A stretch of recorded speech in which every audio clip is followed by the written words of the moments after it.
come and share what God has put on his heart, and I hope he hasn't missed anybody. But there's nothing really that I can say about Taylor that y'all don't already know. But other than, I was thinking the other day, but I can remember when Bobby Jean and Blue carried him in here in their arms, and before. This family is a good family, a great family, and I consider them to be my friend and want to be theirs. But I thought about Taylor as he is starting on his way, and 16 years old. Praise the Lord.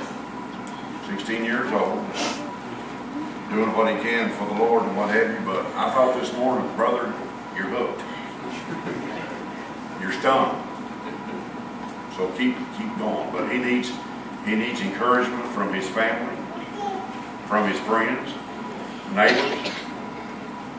There'll probably be a time in his life to where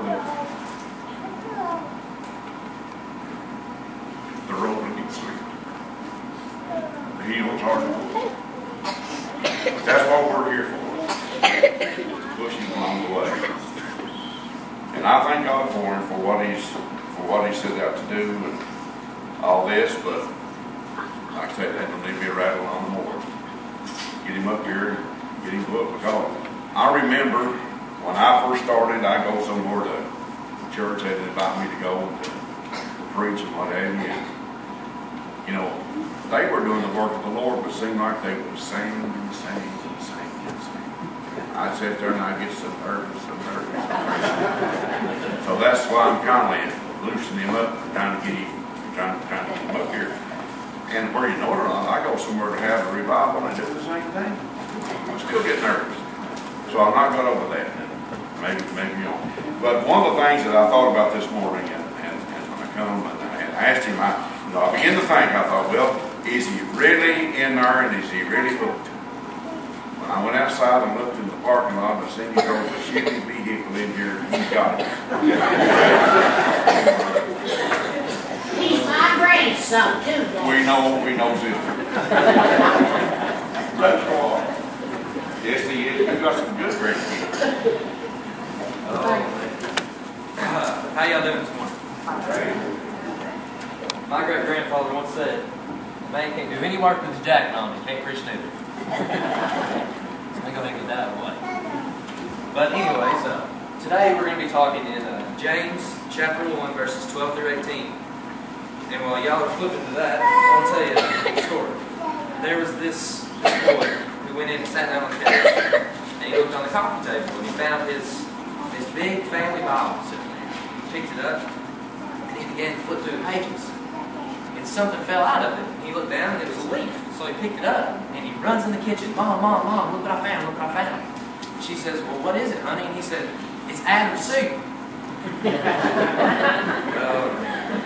But without further ado, I want to talk to you guys today a little bit about the process of sin and what it says here in James. So in verse 12 he says, blessed is the man who endures temptation, for when he has been approved he will receive the crown of life which the Lord has promised to those who love him.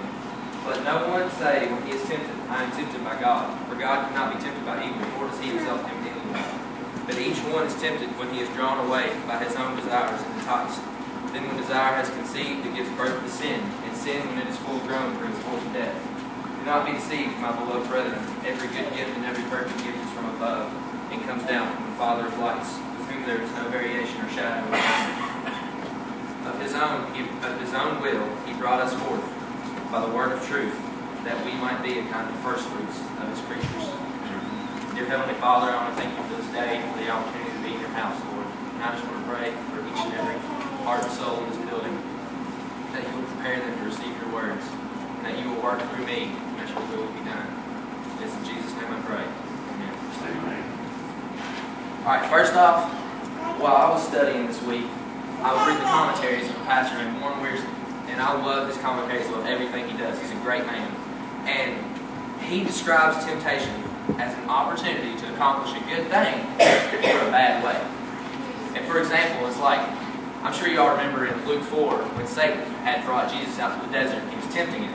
And he was like, oh, if you're the Son of God, then turn this rock into a loaf of bread. Well, Jesus was starving, and that was something that he really wanted was bread. That was a good thing. But if he gives into Satan, that's a bad way to get it.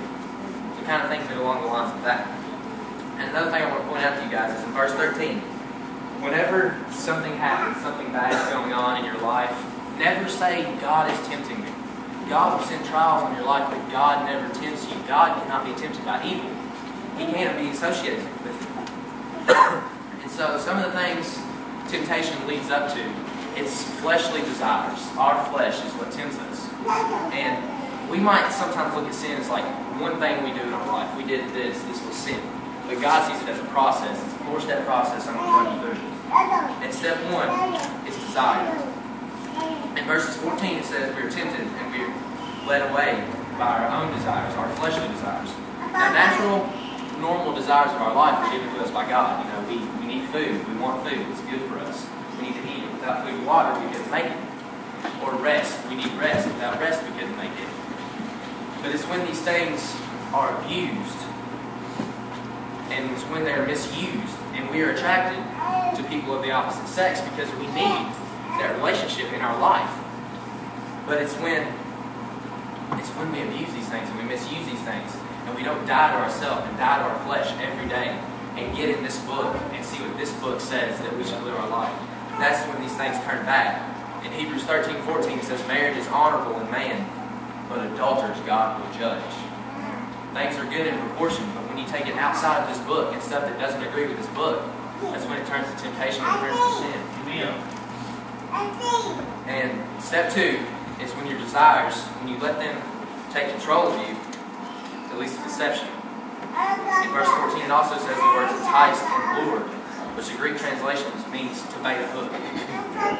Just think of it like when you're fishing. When you bait that hook, you hide the hook. You don't want the fish to see it, you want them to see the worm. And so you deceive them into biting it. And sin is disguised just like that, and it appeals to our flesh and what we desire with our bodies. And if we're not prepared to fight it every day, then eventually we're going to bite the hook. It's going to get us. And so it invades according to our weaknesses. Don't think that Satan doesn't know what we want, what we have struggles with, what our weak points are. He knows, and he will use them against us. That's why we have to battle them daily. We have to prepare ourselves. And when you aren't careful to stay in here, you fall in those traps. So your desires, when they become fleshly, will deceive you. And when you're deceived, what comes next is disobedience. Whenever you start to disobey God, that's when it starts to get kind of scary. In James' passage here, he's talking about hunting, fishing, all the way up till verse 15. And he switches over, then when desire has conceived, it gives birth to sin. So he switched from like a hunting picture into like a birth, childbirth. So what's going on here? And what he's kind of trying to do here is like whenever the seed takes root, whenever that sin, that temptation, that desire you want takes root in your heart or in your life, then it starts to grow. And as it grows, it becomes more powerful. And just as a baby is born and it starts to grow, it matures, it gets bigger, stronger. And obedience is what stops this. Obeying isn't always easy, or what you feel like doing. Sometimes you got to take the hard route. You have to go outside of your comfort zone and do something that you don't think you're capable of. I used to think I had a fear of speaking in front of people, but once I say 1 or 2 sentences, I kind of settle in.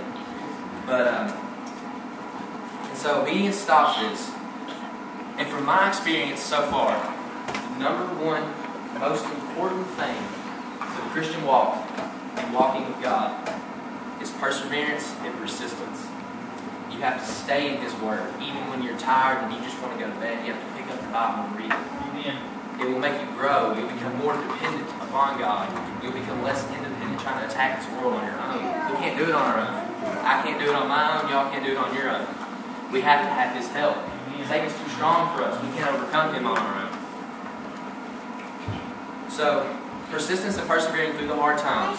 In Christianity, we are looked to act because what is right, not because what we feel like doing. We might feel like going over here and hanging out with these people, but is what they're doing right? So we need to go over here and do what is right. It's not always easy, but there's multiple rewards waiting on us if we just obey God. When you obey during the hard times, like I said, it leads to growth, spiritual growth with Him. You'll further yourself in your walk with Him. And so the more you give in to God, the more you say no to your fleshly desires, the more He will work in you. The more you're going to reach out and help other people. I know some of you guys have heard the sayings that whenever you hang out with somebody and you try to change them, more than likely they're going to change you. That's because you get away from this. You can hang out with those people, but you have to stay in this. If you don't stay in here, they will change you. And they eventually will break you down. In Philippians 2:13, it says, "For it is God who works in you, both to will and to do for His good pleasure." It is God that works in us. We don't do anything. We can't do anything on our own. I've been praying this week that it would be His words that come out of my mouth and not my own. Because I know if I get up here, it might not be good. But if God works through me, then He knows what can happen. It can be amazing. But whenever you choose to let your fleshly desires consume you, it leads to step forward. That's death. Verses 15 says, "When sin is full grown, it brings forth death." And I want to kind of walk you guys through the first, this leads to spiritual death. And I want to kind of walk you guys through the very first sin in these steps. So step 1, Satan used desire to interest Eve. And Eve wanted food. The tree looked good. It bared good fruit. And she wanted knowledge. Knowledge is something we all need, something we all want. It seems so harmless. But then he deceives her by telling her that He just doesn't want you to be as smart as He is. That's what it is. He just doesn't want you to be as powerful as He is. It's not that, it's bad for you or anything. He's just telling you that to try to scare you. So then Eve gives in and she disobeys. And then she shares it with Adam. And so then it leads to step 4. Adam and Eve experienced spiritual death or separation from God. I don't know about you guys, but that's a scary thought in my head, to be separated from God. This world out there is so wicked. And there's so many things out there just to get you. If you're separated from God, who do we have to protect us? There's nobody left. But now that I've kind of walked you guys through the bad part, I'm going to end on kind of the better note. Verse 17, if we look, it says here, "Every good gift and every perfect gift is from above, and comes down from the Father of lights, with whom there is no variation or shadow of turning." So it tells us that all good comes